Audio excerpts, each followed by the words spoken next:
There's so much more to climate change than violent storms and raging wildfires that we see around the country. There's also the response in how we fortify our buildings and homes to protect against those elements. Construction and operating buildings contributes to 28% of global carbon dioxide emissions. In fact, since 1970, carbon dioxide emissions have increased by 90%, making it a key factor driving climate change. Now, traditional development and manufacturing practices strain our planet and natural resources. This is why more and more companies are investing in smarter and more sustainable architectural methods. Joining us now to talk more about this is Jim Reinhart. Jim is the CEO and president of Ygrene, a company making it possible for home and business owners to protect their properties from stronger winds, wildfires, and more frequent blackouts that we've been seeing over the last few years, much more frequently. Jim, what is the economic impact of climate change for U.S. home and business owners? Well, it's significant. Over a third of homeowners now claim that they have faced extreme weather over the last 2 years.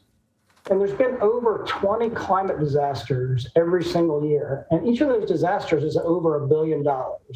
And so we're talking about trillions. Not only that's actually happened, but it's going to happen in the future.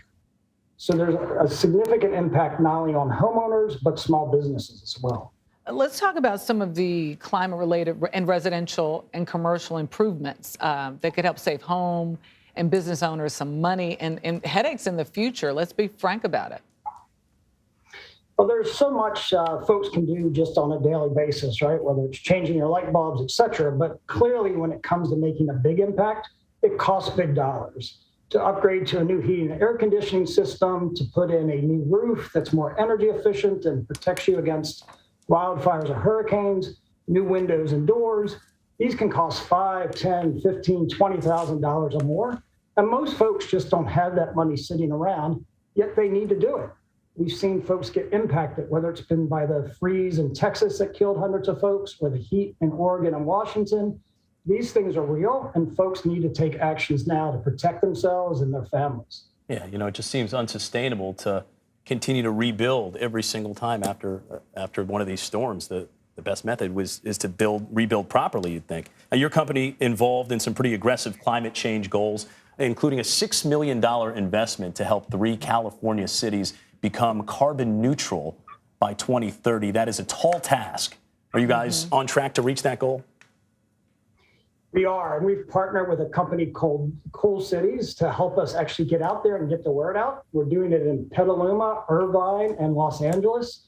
And we really do want to help these cities take the broader steps.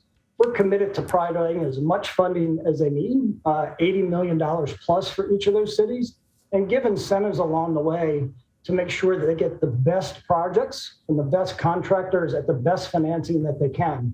And that's part of what Ygrene stands for, is we want to make sure that folks get fair and equal terms, regardless of their gender, their race, or their zip code. We want to make sure everybody gets the same and gets the right thing that they need. Now, we know lending discrimination has long plagued our society. Low income and communities of color have often been left out of the equation because of systemic biases on traditional lending. So how are you including these overlooked communities in these discussions? And that's really the reason why Ygrene was created. We really believe that if folks have proven that they've been good homeowners, they paid their mortgage, they paid their taxes, that they deserve the same as everybody else. Climate change isn't driven just by the wealthy.